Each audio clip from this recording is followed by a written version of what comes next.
Hello everyone and welcome to Bedside Tabletop. My name is Richard, but it's also the Hot Pretzels guy from the cover of Steely Dan's 1974 album, Pretzel Logic. I know, I have the best Halloween costume, no need to tell me. Anyway, this October I forced myself to sit in front of the TV and watch 31 films in preparation for one of my favorite holidays, Halloween. And I thought that a fun video to do would be picking 10 and recommending them to you guys so you can have something to consider for your horror movie marathons. Now, instead of picking my favorites, what I did was pick a variety of films that I thought showed a nice range, so I feel there's something here for everyone. And though some films I like more than others, this list is not organized in any particular way, so keep that in mind. But before we get into this, I want to quickly go over some honorable mentions, so let's get right to it. Time to crack open the liquid death. My first honorable mention is Nanny from 2022, directed by Nikiatu Jusu. This film is about a nanny for hire that takes jobs in order to bring her son, who lives in Senegal, over to live with her in New York. It's a very well-presented drama and has a great lead performance from Anna Diop.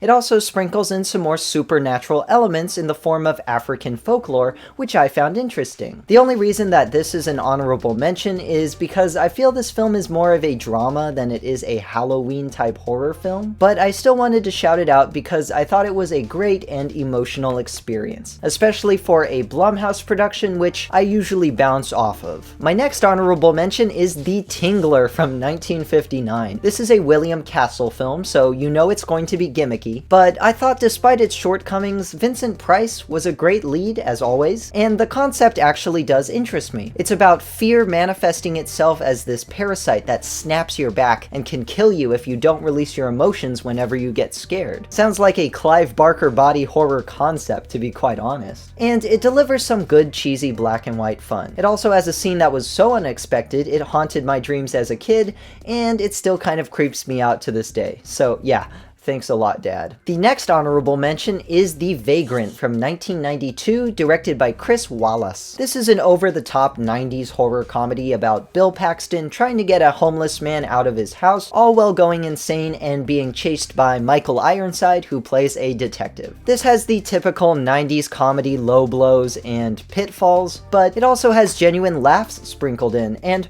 for me, it gets so messy and convoluted and odd that I was engaged throughout the experience, let's just say. Michael Ironside also chews up the scenery, as he usually does, and I'd say this film is worth it for his scenes alone. My second to last honorable mention is from 1999. It was directed by Antonia Bird, and it is called Ravenous. This is a film I thought was just okay, but I want to shout it out because it's such a mess, even more so than The Vagrant in my opinion, that at least someone will find it interesting and entertaining. It feels like everyone was at odds with this one tonally. The acting is all goofy and over the top. There's a really weird performance from David Arquette in this film. The soundtrack, in part by Damon Albarn from Gorillaz, sounds like weird keyboard presets, and the editing, dear God, it is terrible. Every scene is completely over-edited, which is something that usually doesn't even bug me, so yeah, it was that noticeably bad. But all of this forms a film that is unique in its own way, and the less said about this story, the better. So going into it blind is the best if you are interested. I'll just say, superpower cannibals, yeah. That's my only hint. And my final honorable mention is The Nightingale from 2018 by Jennifer Kent. I like this one a lot more than Kent's previous film, The Babadook. I found it was a good period piece on the British occupation of Australia and the slavery of Australia's indigenous tribes. First-time actor Baikali Ganambar did a great job in this, and so does the lead, played by Aisling Franciosi. It's just this film is long, really brutal, and points its focus in kind of a weird way, so with this one you kind of have to know what you're getting into more so than the rest of the films in the honorable mentions. This is more of an exhibition of the racism of the time than it is a revenge story for the lead character, and honestly the more surreal elements I felt worked against the film, but you may find they work better for you. It also looks really good, and the violence, when I say this film is brutal, I mean it's potentially distressing stuff. So yeah, keep that in mind as well. Alright, but with those out of the way, let's get into the 10 films I wholeheartedly recommend to amplify that spooky Halloween film spirit. And again, these are presented in no particular order. So let's get right into it and start off with number 10. Alright, number 10 is Good Manners from 2017. It's directed in joint by Juliana Rojas and Marco Dutra. It's a Brazilian film about a woman who is impregnated with a werewolf child and the nanny that forms a romance with her. This film is long and it's decidedly split into two halves, with the first being more psychological and the second being more fairy tale oriented. Now, I'm a sucker for tales from this particular area of Latin America, and though there are traditional European werewolf ideas here, for me, it's dressed in a more colorful and interesting presentation. It also doesn't hold back despite its more fairy tale nature, and the visual effects are pretty convincing, even if there is kind of a reliance on computer-generated imagery. Now, the film's length is also kind of its main drawback. I will also say that I preferred the first half, especially its presentation, which is really beautiful looking and at points incorporates background art with the realistic sets. But the long setup does feel necessary to strengthen that second half, and it built up a good emotional investment within me to where I was never really bored with it, and I did care for its characters. The music is also fantastic and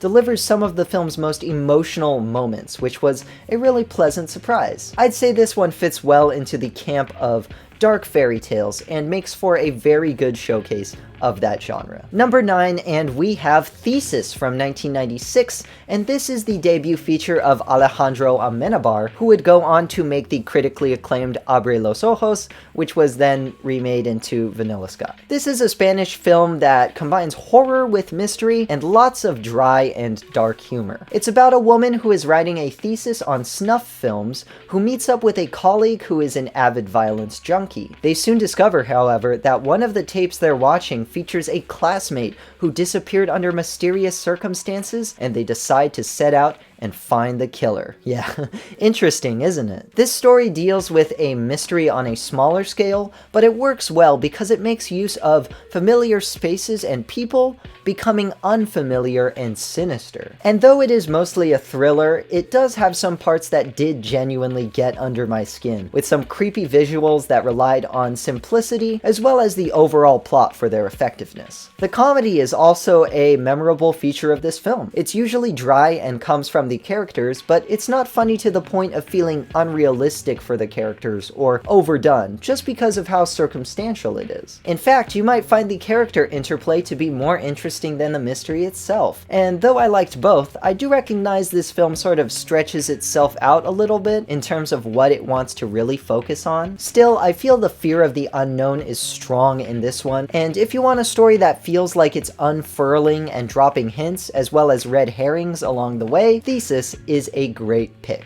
Alright, the next film we have, number 8, is by famed British director Ken Russell. It's from 1988, and it's called Lair of the White Worm. This is a take on Bram Stoker's novel of the same name, though it uses the book more as source for ideas than a complete story. It's set in the then present-day England, and it's about a prophecy of a villainous worm returning from years of captivity and wreaking havoc on the countryside. And it also has vampires because Bram Stoker and whatnot. A lot of the comedy of this film comes from an intentional use of cheese and theatrics, contrasted by the characters and their exaggerated British quaintness. All the characters are comically nonchalant and seconds away from taking a tea break or something, and there are some fabulously cheesy performances from Peter Capaldi, and especially Amanda Dunho, who plays a really over-the-top vampire seductress. It has that classic Ken Russell feel of anachronism where modern ideas and classical imagery clash, and yeah, it's just a great film that's a great time. Obviously, if you want something that's actually serious and scary, do not go with this one, but for you gore junkies, it does deliver, sometimes even in the most unexpected of places. Usually horror comedy is not my favorite aspect of the genre, but this one does it with such a free and uncaring attitude that it really rubs off in a great way. Number 7 is up next, and it's the newest film on this list. This is Talk to Me from 2023, documentary directed by the team behind the Raka Raka YouTube channel, I believe. I mentioned not gelling with Blumhouse's productions most of the time, and I wouldn't fault you if you saw the trailer for this one and passed it up. It's another horror film about teens playing a stupid game to summon ghosts. In this case, they shake a concrete hand and let themselves be possessed by the ghosts. However, this one pleasantly surprised me, and I'd say the less information you have going into this one, the better. The thing I really liked about this film were the performances. The story isn't the most solid chunk of writing, and there are tons of questionable and stupid decisions characters make in this film, but the acting really does sell it. And I did like how the lead, played by Sophie Wilde, was flawed in a way that still felt earned, and it wasn't really just her being ignorant for convenience's sake, though it does have those moments. The questionable writing doesn't really make the comedy of the film any better either, but when it comes to the squeamish bits of this film,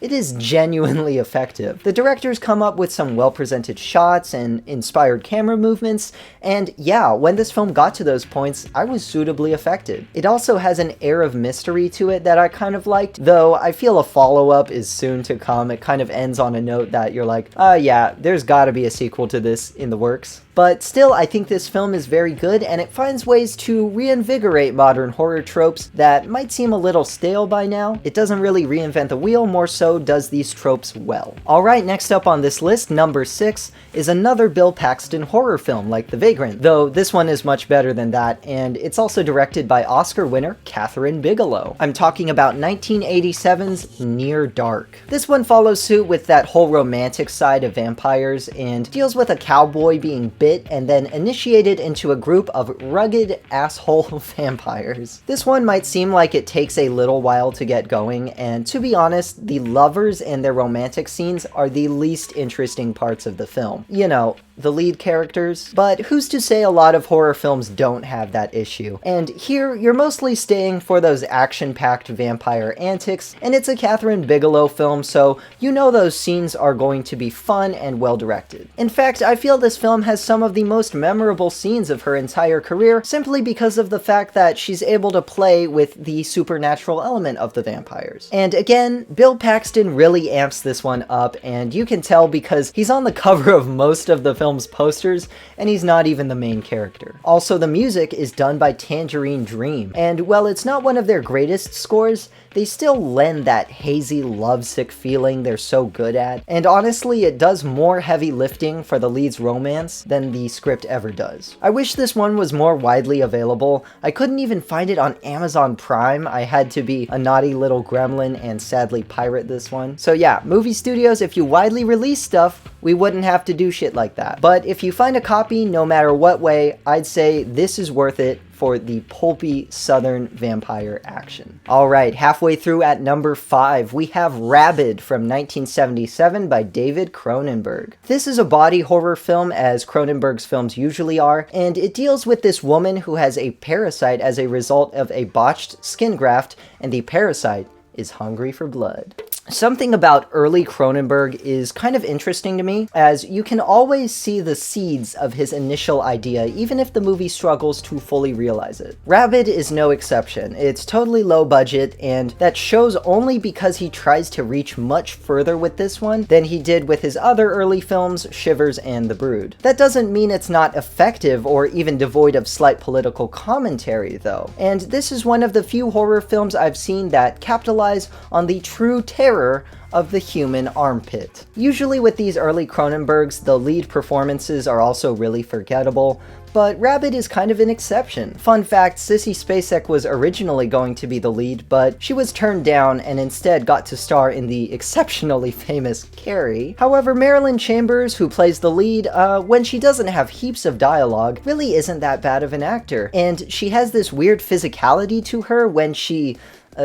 assaults people with her parasite that's, for me, pretty uncomfortable and creepy. Again, pretty low budget, so you kind of have to take this one as it is, but the ideas are solid and it doesn't hold back from the horror. One of my favorite Cronenberg films of all time. Continuing the unhinged female lead trend, we have Possession by Andrzej Zulawski. I think I got it right. From 1981. This movie is about a couple going through a particularly sloppy divorce, and it's basically psychological torture for 2 hours and 4 minutes. It's also pretty gory, though it takes a while to descend into the madness it eventually becomes. This one is famous for Isabelle Adjani's completely crazed and exaggerated performance. But I also want to give Sam Neill props here as well, as he gets properly deranged and shows it genuinely in his appearance and body language. And though this is a horror film and the subject matter is pretty serious, Possession is done in a way where its exaggerated nature is kind of funny, only in how it never seems to give the viewers a break. This is legitimately one of the loudest films you could ever watch, and the things it throws in as it goes along kind of made me chuckle because it just gets absurd and macabre. There's really no strong feelings I have for this one other than the heaps of entertainment value I got from it, because truth be told, I didn't really understand what it was trying to get at with the divorce, but it's certainly a great and memorable film and a unique, let's say, take on how it chooses to portray this couple's tumultuous divorce. Alright, we are at number 3, and this is from 1927, making it the earliest film on this list. This is The Unknown, directed by Todd Browning. This is one of the many collaborations between the actor Lon Chaney and the director Todd Browning, and this is probably one of the more famous silent films of its time as well. If you have your reservations about silent cinema, whatever they may be, I'd urge you to use this one as your starting point. This is a film about a circus performer with no arms who is trying to win the love of a woman played by the one and only Joan Crawford. However, a circus strongman is also trying to strike up a relationship with her, and for the whole film, Lon Chaney's character is trying to scheme his way into this poor woman's heart. I like a lot of early filmmaking from this time because of its use of simple premises for the stories. Even if characters have more black and white, pun intended, motives, I find they're still spun in a way where the script is entertaining because it just revels in that characterization. Lon Chaney, however, does a great job in this film by giving his character depth solely through his visual performance, and though he's unquestionably sinister, he goes through a wonderfully wide range of emotions. For as short of a film as this is, it also goes through a surprising number of turns that make it feel much larger of a story than expected, and there were some things that actually caught me off guard. I mean, this is consistently a pretty dark and brooding film. Now, as a Criterion junkie, I'm really excited to rewatch this fantastic film on the Todd Browning Criterion set, especially for the new soundtrack, as the copy of The Unknown on YouTube has this really hokey and sometimes distracting rescore. But yeah, if you're into Criterion, I would suggest picking this up, especially since there's going to be a half-off sale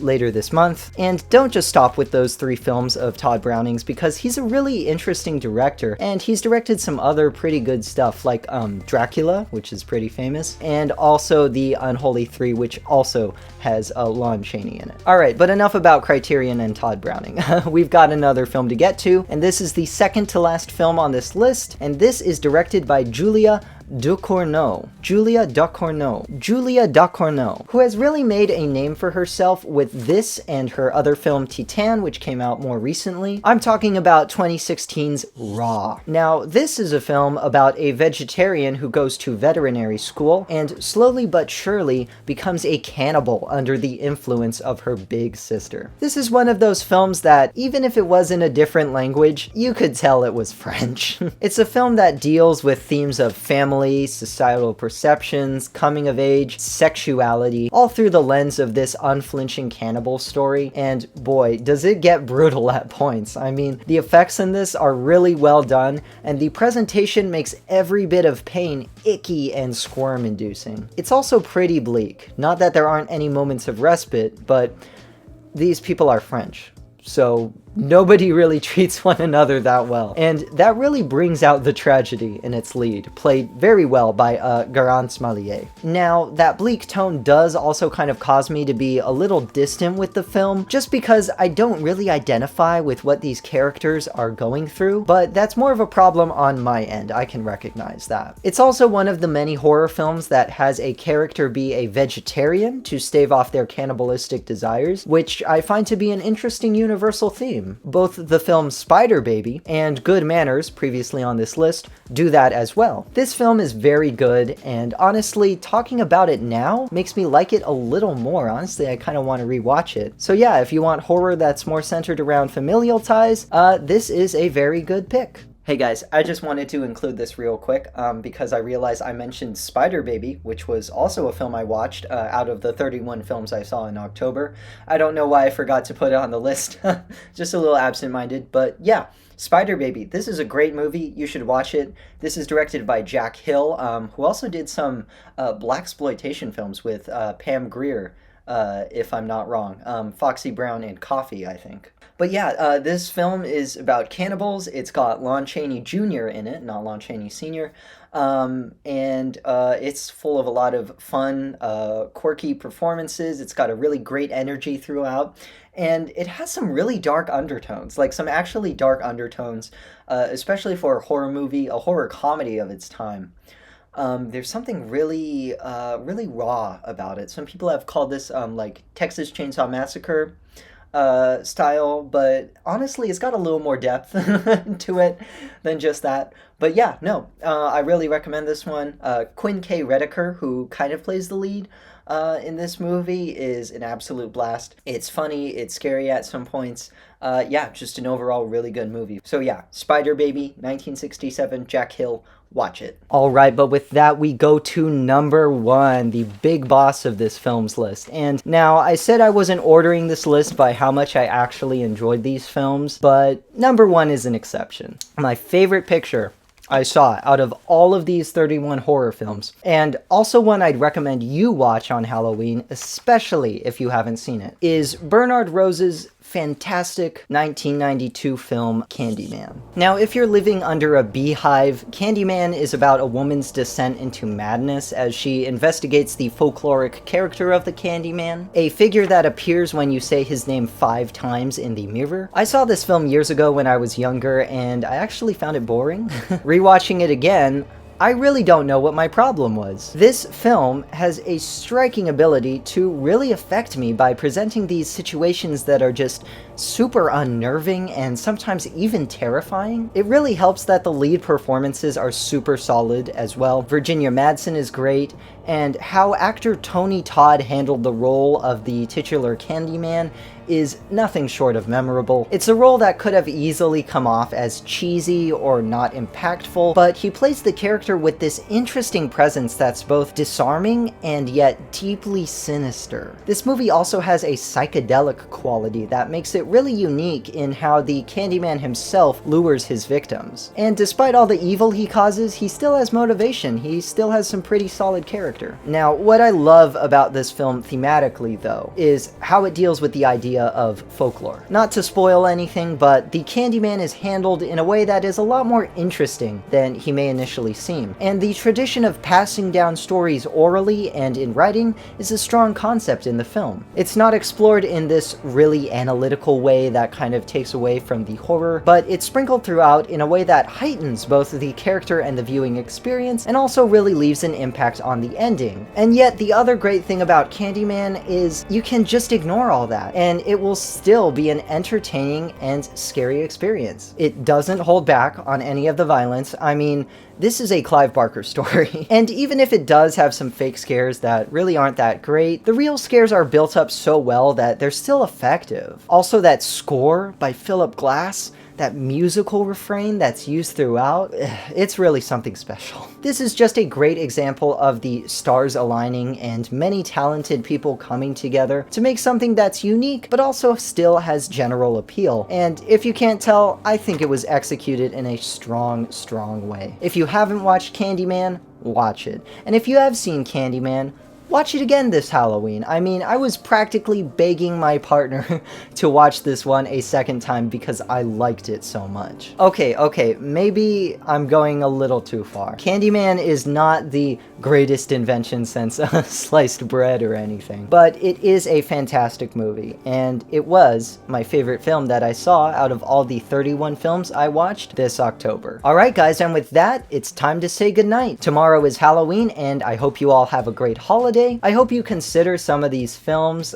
even the honorable mentions I might not have been so enthusiastic about, because there's honestly a lot of variety and talent in these, and I strongly believe there's at least one film here that someone will like a lot. And if you've seen some of these films, drop what you think in the comments below, and if you haven't, which ones are you most excited to take a look at? But until next time, I am Richard, and this has been Bedside Tabletop. Get a good night's sleep, you guys, and I hope you all have a happy Halloween. God, it's freaking hot in here.